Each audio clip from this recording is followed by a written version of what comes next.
Que doivent être les 2 prochaines années agricoles dans l'espace Grand Katanga, lui qui est indépendant alimentaire des autres pays comme la Zambie, les Zimbabwe ou encore l'Afrique du Sud? C'était ça la motivation première du patron national de l'agriculture et sécurité alimentaire, l'homme de la révolution agricole agressive, le très excellent Muhindo Zangi Butondo, qui a réuni les grands fermiers des 4 provinces issus du Grand Katanga dans un échange bien objectif afin d'arrêter cette hémorragie d'importation de maïs, cet aliment des bases des Katangais. Les fermiers zambiens doivent aussi comprendre qu'il est maintenant temps de venir travailler avec ceux de la RDC. Arrêter l'importation, oui, mais en étant concret, d'où la disponibilisation des tracteurs et autres matériels d'accompagnement des grands fermiers sous une grande satisfaction de participants dans une cérémonie qui s'est déroulée dans la ferme agro-pastorale Mwassa. Nous sommes à 35 km de Lubumbashi, dans la chefferie des Kasongo, territoire des Kipushi.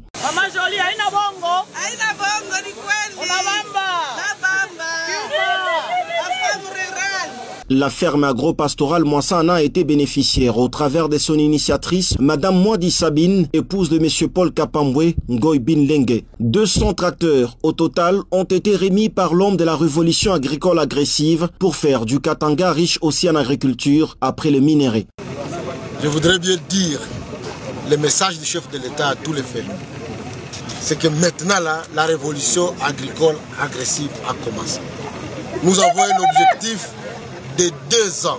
Dans 2 ans, nous devons avoir atteint notre point d'autosuffisance alimentaire pour ce qui concerne le maïs, les riz, les haricots et les maniocs. Et les Haut-Katanga, les Lualaba et Olomami, ils vont jouer un rôle central pour réduire notre dépendance au maïs qui vient de la Zambie. Je lance le message à tous les fermiers qui s'installent à Zambie en ne visant que le marché du Grand Katanga. Venez plutôt investir du côté congolais. Puisque dans 2 ans, vous n'aurez plus la possibilité de venir vendre ici parce que nous allons produire nous-mêmes. Nous avons arrêté des stratégies avec les fermiers. Et moi, je me suis engagé devant les fermiers. Là où nous avons des faiblesses, là où il y a des décrets à signer, des arrêtés à signer, ou des directives à signer pour encourager le secteur, nous allons le faire sans hésiter.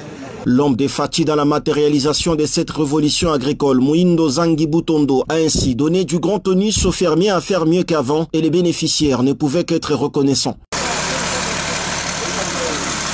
C'était vraiment une cérémonie de grande solennité qui a réuni les autorités de la ville venues de toutes parts, elles qui doivent soutenir aussi cette initiative car le ventre affamé, dit-on, n'a point d'oreille.